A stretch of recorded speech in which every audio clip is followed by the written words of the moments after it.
Right, we've got Dagwoods here brewery. Dag being me, Woods being the Woods there. So today we're brewing a Woolworths Homebrew draft. So Mark's just going to tip the brew in. We've got a double fermenter here, as opposed to your normal single fermenter. So Mark and I tend to drink it more than other people, so we'll use the double fermenter in a minute. So Mark's going to do the cans. So we're doubling ingredients here because it's double fermenter. We're doing 2 of everything.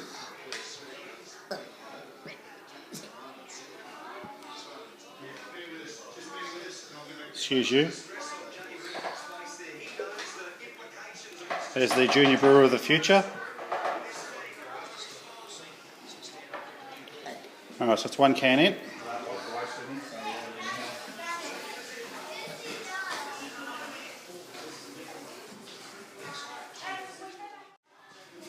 Mark's now just filling up with some warm water to get all that malt extract out of the can. And yeah, we're going to get all that yummy stuff out of the... My youngest son's attacking me while we're trying to video. Hi Emma, innocent standby. Impossible to make a video in this house. But, Holly there. Mike will open the other can and do the same. Second can going in. Obviously the key to all this is making sure everything was nicely sterilised and clean beforehand, which obviously we did.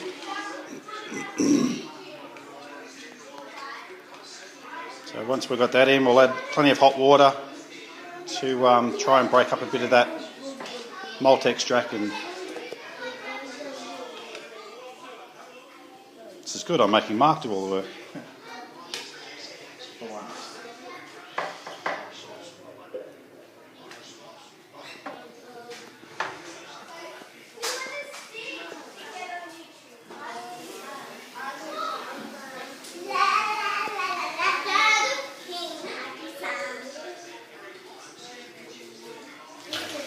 We want to try and get as much of that malt as we can out of the can, so Mark will just keep rinsing it until it comes clean.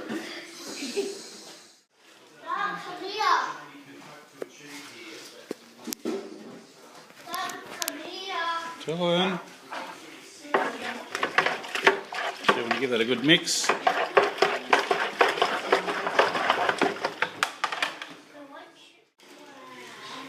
So we've given that a good mix. Now Mark's going to add the sugars. In this case we're using a Cooper's product, I think. Yeah.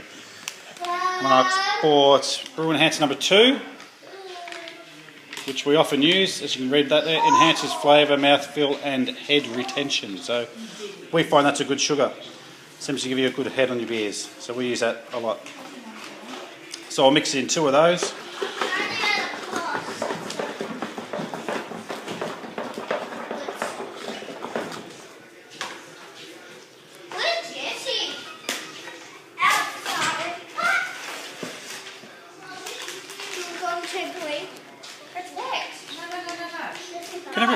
Can everyone be quiet? I'm trying to do a video. I have to edit you out with some music. Shut up. Alright, there we've got the second Brew number 2 going in.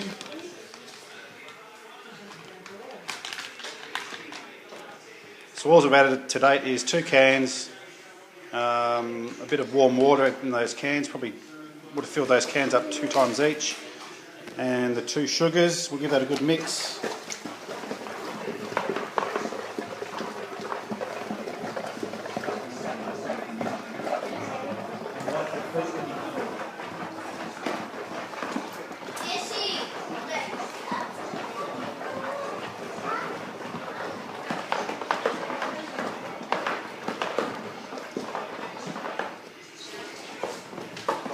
So I would have done my hand.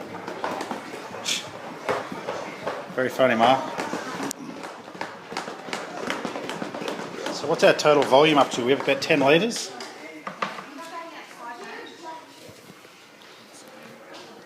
So 40, 30, Yeah, I'd say there's probably about 10 litres in there. I'd put another couple of cans of hot water straight from the tap. Doesn't have to be boiling, I found. Just hot water from the tap's generally hot enough. So we'll put 2 more in just to really give that a good mix. Then we'll fill that up to the 40 litre mark on this occasion because it's a double brew.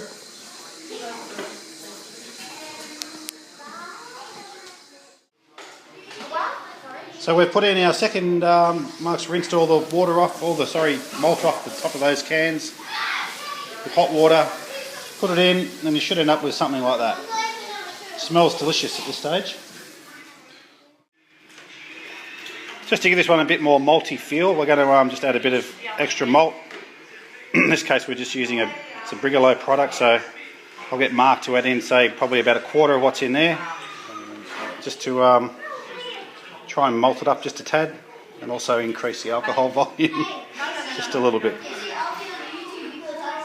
Yeah, that'll do, about that.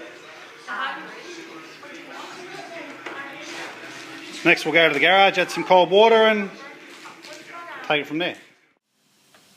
Okay, we've transferred everything out to the garage. This is where the main brewing area is. Mark's just filling up some water to go in the brew, just cold water. Melbourne water, best water in the world. Southeast water, I might add, bit of a plug in there for my work. So we'll add the cold water till this fermenter hits the 40 litre mark there. So, and that'll give us 2 kegs.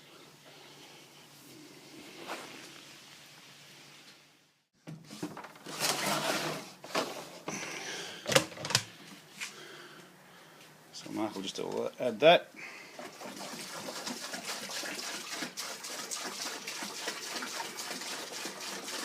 Fine, we'll need to go and fill that up, probably another half.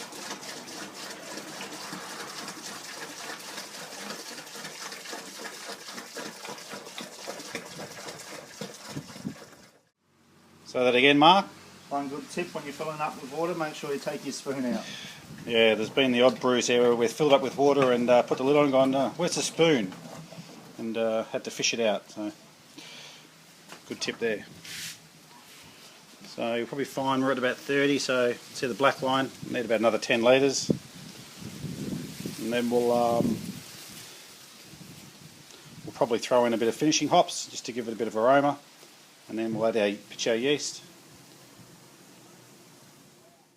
So we're just finalising the water, getting up to that 40 litre mark. Keep going, mate.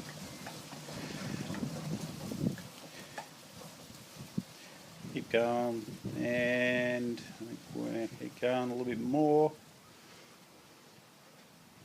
Yep, that's perfect. We find 40 litres works best with us. We've got sort of 19 litre kegs, so we always allow a bit of sediment in the bottom, and that tends to fill up our kegs quite nicely. So before we put the yeast in, Mark, we might just throw that hops in. This would try to give us a bit of aroma. This is, I think, just a Brigalow finishing hops. There's a tablet in there which Mark's just going to open and plonk in. Looks like a Barocca. We need them afterwards. So before you put your yeast in, we'll just put that'll just dissolve over the next 2 or 3 days and give our beer a bit of smell. And Smells alright, actually. It does smell good. We haven't tried these before, so we'll have to watch the next video when we keg this. We'll show you how to do that, and then we'll also do the follow-up video of how Mark and I actually consume the said product. So Mark's just pitching the yeast in. We don't do any yeast starters or anything like that. Haven't really found it necessary in the 100 odd brews that we've done, so just put that yeast in. We'll give it a little bit of a stir, and at this point the brew is quite vulnerable, so it's important to just give it a stir and then get that lid on, and don't want any nasties in there. So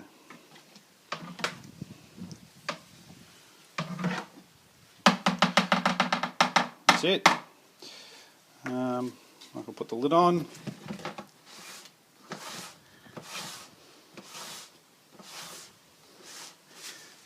Give it a good tight, and then we'll put some pre-boiled water in the airlock. probably filled it up about halfway or so. Yeah. That's all right. Right. And then what we've got here is we'll whack him in the fridge. By fridge, as you can see, there's a heat pad in the fridge, and we try and maintain our brew at about 24 degrees. So the idea of the fridge is that there's two thermostats in here. One will control that heater, so if it gets too cold, the heat pad will kick in. If it gets too hot, the fridge will actually kick in if it gets over 24 and cool the brew as well. So that'll sit for 7 days. Come back for the next video from Dagwoods, and I'll show you how we actually keg it. And yeah, hopefully you've learnt a bit. Dagwoods out. And just one more tip: if you're going to make a brew, make sure you record it. And I've recorded here. You can see we've done 146 brews now.